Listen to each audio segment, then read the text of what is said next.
So we have put this together like inference and conclusion. There's a minor difference between inference and conclusion. So first we'll get to this inference part. We'll look at a conclusion question also. So inference part is more like, based on the passage, which of the following must be true, right? It's like you are seeing it and it's like they have to be true. You have to figure out, like reading between the lines and sort of trying to make a sense of, what could be true or what must be true based on what's given in the passage. When it comes to conclusion, it's more like what is the key conclusion that you are able to make, or what was the purpose of writing this passage. They are broadly not that far away in a way, but they are slightly having a bit of difference, but pretty much as long as you understand that this conclusion or inference should be true, inference is like does not need to be necessarily the key point or key conclusion. It's more like, yes, based on the passage I have read, it is true. Conclusion is more like it should be true as per the passage, and also it should be the key point, the reason behind writing this particular piece of passage, right? So let's look at it. A television news network has recently been criticized for failing to give as much time to individuals who do not believe climate change is occurring as they do to scientists who believe climate change is occurring, even though the network does give equal time to all the sides of debates over the immigration, tax reform, gun policy. So long sentence, I'll just break it down. It says that a television news network has been criticized, right? People are criticizing it, saying that it's not being fair, etc. for failing. Why are they criticizing it? For failing to give as much time to individuals who do not believe climate change is occurring as they do to scientists who believe climate change is occurring. Let's stop it here. So the thing is that the people who are criticizing are feeling that the news channel, the television news network, is giving more time to scientists to talk in the news channels who are believing in climate change than the individuals who do not believe the climate change is occurring. So there are always two fractions, right? Scientists, it seems, are the people who believe that climate change is happening, and the other side will be the normal individuals who are not, right? They believe climate change is not happening, right? Isn't happening. So the argument, or rather the thought, is that these people are getting more time to talk. The scientists who believe, are getting more time as compared to this. That's what the complaint has been. Even though the network generally gives equal time to all sides, that is both the fractions of the debates, like they give topics like, for example, immigration, tax reform, gun policy. They have been fair to, in the debates to the topics like immigration, tax reform, gun policy. But when it came to the climate change part, they gave more time to scientists than the individuals who did not support or who did not believe that climate change is happening. That's what the criticism is. The network claim, the answer from the network side, or the TV network, is that claims that they only give equal time to both sides of a debate when one side cannot be definitively proven by existing scientific research. So they are giving a statement that we give the time or equal time generally, okay, if and only if one side of the argument cannot be proven by scientific research, existing scientific, right? So that's sort of it. So in a way, what is this conclusion that you can infer, or rather the point I can make is that this network believes that there is scientific research to support that climate change is happening. That's why they are giving more time to scientists, right? That's what you can understand from both the lines. Scientists are getting more time than individuals in the debate. The network is giving an answer that they give equal time only if they believe that one of the sides do not have support in the scientific terms, and these guys have scientific research. That's why they are supporting them in a way. Which of the following can be correctly inferred from the passage? No individuals who spoke on the network and who did not believe the climate change was occurring were scientists. I cannot infer that. They just said individuals who do not believe as they do scientists, not that these individuals might have some scientists also. This one is saying that no scientist was there in individuals. So that's like absolutely a big claim to make from this. I cannot infer it. The television news network believes that it is important to avoid debate on scientific discoveries. So sort of that's what they're saying, but not on the discoveries part. They're talking on the scientific proven on the research, not the discoveries. So the television believes that they would not give equal time if one of the sides is supported by scientific research. That is different from scientific discoveries, right? They do not believe that they should avoid debate. No, that's not what they're not believing. That they give more time for scientific research but not avoiding debate on scientific discoveries. That's a different thing. There are no effective counter arguments against climate change that might sway viewers to believe that climate change is not occurring. So that's not the case I can infer. It's the story is saying that the people who are claiming that climate change is not happening is not getting the chance to speak. That's what the criticism is. It's not that there are no arguments against climate change. No, that's not at all something I can infer. Maybe the individuals have some fair points to make about the climate change not happening. They are just not getting the chance. That's what this passage is talking about. Not that there are no arguments. The television news network believes that the existence of climate change has been definitely proven by existing scientific research. This looked to be the perfect answer for me, right? Because they are giving more time to scientists who are supporting the climate change happening, and they said that they won't give equal time, or they'll give only equal time if one of the side cannot be proven by scientific research. So what is the indirect statement they are making? That thing is, the TV network believes that the climate change is happening is proven by scientific research. That's what the existence of climate change has been definitely proven by scientific research. Let's look at the other options. If the news network gave the same time it gave to scientists to the individuals who do not believe, it would increase its ratings. Absolutely irrelevant. No comment on the ratings part. Like, not all the passages any evidence to talk about the ratings, so no chance. Right, out of all, the D is the best option to pick. I would say, right, other options are a bit easier to remove actually. So if at all, people might get confused with the B, but just understand that's not what they said. They said they would not give equal time if there is scientific research, not that they would completely avoid the debate. That's not what they said. So this one is a bit tricky, but yeah, be careful with that. So this one is on the conclusion thing. So some studies indicate, as I said, the conclusion is like the key point that they're trying to make, sort of, right? Very similar to inference. It has to be true. It must be true as per the given information. The only difference is that I should also try to, if there are a couple of points which I feel are true as per the passage, you should pick an option which is absolutely the important point, the reason behind writing this entire passage. Right? Some studies indicate that alcohol advertisements on television cause people to increase their alcohol consumption. So ads, the alcohol ads have some positive impact, in the consumption. That's what some studies indicate. In Arcadia, however, where there has been ban on the alcohol advertising for the last 10 years, so the advertisement has been banned, alcohol consumption per capita is at least as high as in the countries that do not have such a ban in the place. So there's giving an example. There's a country which had a ban on the alcohol advertising, but still the sale or the consumption is as high as the other countries that do not have a ban. So it's basically, this one is countering the studies, right? You would believe based on the study that alcohol advertisements on television cause people to increase consumption, but then they're giving it an example saying that, hey, you know what, there's a country which had a ban on advertising, but still their consumption is as high as the countries without any ban. So, which of the following statements draws the most reliable conclusion, or what was the the strong point behind writing this particular piece of information? People tend to consume more alcohol if they are exposed to alcohol advertisement than if they are not exposed. That's what the first line is talking about, right? That's like exactly what the passage is saying. So, but then is it true? I don't know. The passage also gave another point in a way, right? And anyways, that's not the most reliable conclusion for me. So I will not mark it for now. This is statement A is in line with what the first line of the passage is, that people consume more alcohol if they are exposed to alcohol advertisement than if they are not to. But then again, right, you have to see how to justify this part, right? So that's why this is not the conclusion for me.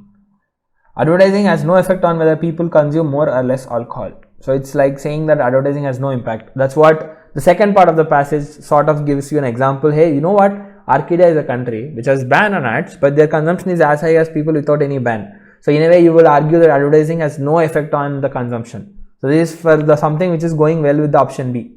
But then, the statement, so option B is going well with the second part of the passage. But again, what do you do with this? That's a question mark you get, right? Advertising cannot be the only factor that determines an individual's consumption of alcohol. This seems to be an valid point which can satisfy both. You know what? It could be true that alcohol advertisements cause people to increase their consumption. Okay, fair enough. But Arcadia is a country which is actually seeing a ban on ads, alcohol ads, but still the consumption is high, maybe because of some additional factors. Is not the only factor. There are other factors. Maybe the weather, maybe the gender, maybe the population, maybe the age group. We don't know the demographics of the country. So maybe if I come up with saying that colder countries people consume more alcohol, let's say that's a factor. Let's assume.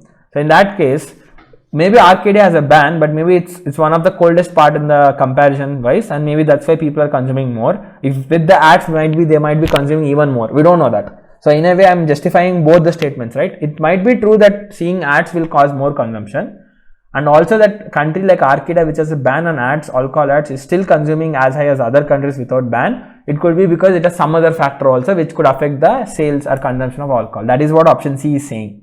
Advertising cannot be the only factor that determines an individual's consumption of alcohol, right? I'll keep it. Most people continue to consume alcohol even after the ban was implemented. So, okay, so what? That's not the key conclusion for me. If advertising for alcohol were allowed in Arcadia, it would be extremely effective. This is something that we don't know. Extremely effective is a problem for me. Right? It might lead to a little bit more sales. Maybe yes. Maybe based on what this says, maybe you can talk about. This is also a bit tricky, but no, I would not select this because it would be extremely.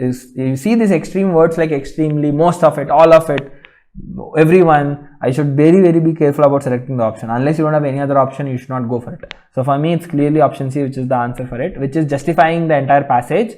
So that's a key conclusion that someone is trying to make. It's saying that, hey, ads have a positive impact on the consumption, agreed. But you know what? There's a country which has a ban on ads, but still the consumption is high. That could be because they have some other positive factors which are leading to the more consumption of alcohol. So that's what option C is saying, that this is not the only factor, is not advertisement. There could be something else. There could be some other factors that could drive the consumption of alcohol. Right, let's look at the last one. Health insurance rates have been steadily increasing in the country for decades. Though health insurance companies paid for a smaller percentage of claims last year than they did 10 years ago, right? So saying the insurance rate, the premium rates have been going up. The health insurance companies paid for smaller percentage of the claims, right? Let's say they got 100 claims, they only paid 10 claims, recent time, current time, than 10 years ago. Okay, maybe the percentage was more. Okay, the overall rise in the number of claims. So the percentage wise, it's less. Maybe they paid for 20% 10 years ago. Now they are only paying for 10% of the claims. But the overall rise in the number of claims, right? Maybe the 100 claims, now we are getting, there are only 10 claims, now there are 100 claims. Let's take this. 10 years ago, let's take a case, only 10 claims and 20% of the claims were paid. Here, even though they are only paying, the insurance companies are paying only 10%. That's what it said. No? Health insurance companies paid for smaller percentage of claims last year, this is like the last year, than 10 years ago. 20% was 10%, smaller percentage than 10 years ago. The overall rise in the number of claims, from 10 claims 10 years ago, it's now having 100. I just take some random numbers just for the understanding it.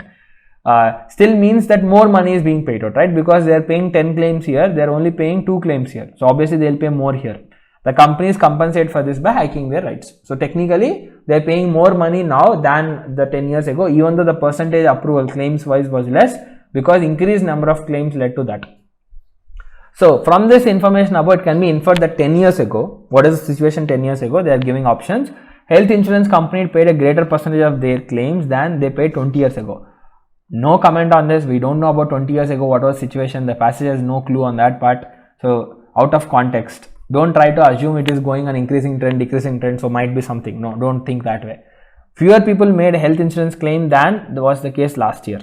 It looks like a decent option. So because it says the number of claims have gone up. So 10 years ago, fewer people made health insurance claims than was the case last year. This looks like a fine, like a decent option. Let's keep it for now. That's what it said, right? The number of claims have increased in the recent times. So that means in the past there were lesser number of claims. So fewer people made claims than was the case last year. Profits made by the health insurance companies were similar to the profits made by the health insurance companies last year. No comment on profits part. It's not anything I can comment. Nowhere they have discussed anywhere about profits and all. So nope. The percentage of health insurance claims that were unpaid was less than the last year's percentage. The percentage of health insurance claims that were unpaid was less than the last year's percentage. Right? This also looks like a decent option. You just look at it again. The percentage of health insurance claims that were unpaid. 10 years ago, the percentage of claims, what was the claim? If I took this example, 20% were approved, 80% were unpaid. Now it is 90% are unpaid. Right, based on the story that the health companies paid for smaller percentage of claims than they did 10 years ago. That means percentage of unpaid wise, these are paid things, 10% paid, 20% paid. So unpaid will be the remaining 80 and 90. So 10 years ago, it was lesser than what the last year's unpaid percentage. That's what it's saying. The percentage of health insurance claims that were unpaid was less than last year's percentage. This is also a fair enough point to take. The more claims were not paid by insurance companies than were not paid last year. Right? More claims were not paid by insurance companies than were not paid last year. So they are saying 10 years ago, more claims were not paid by insurance companies than were not last year. So this is again a problem with this. There's a problem. What is that? You see, they are not talking percentage. They're talking about the absolute numbers. I don't know, right? These are all actual approximate numbers I am taking. So even if you take about it, even with this approximate numbers, you see 80% are unpaid of 10 claims. That means 8 were unpaid, 2 claims were paid. Here 10 claims were paid, 90 were unpaid. So 10 years ago there were less unpaid than today. But then here it says more claims were unpaid by insurance companies than were paid last year. So not paid 10 years ago and were not paid last year, these are unpaid. It's very difficult to make this claim, and anyway this is countering what we are seeing. We are seeing that 10 years ago they actually were seeing lesser unpaid than what we are seeing today. The problem here with the claims, not the percentage. Please understand that. If it was percentage, it would have been a correct statement. So this one is not correct. Out of these two, I should read it carefully. Let's see this again. I see pretty much both of them are fine, because they said the percentage paid, the insurance companies paid for smaller percentage of claims last year than 10 years ago. This is what this one is sort of agreeing with. Right, 10 years ago the percentage of unpaid was less than last year's. The overall increase in the number of claims still means that more money. So this part is making me think over the second option. Fewer people made health insurance 10 years ago than last year. The overall rise in the number of claims.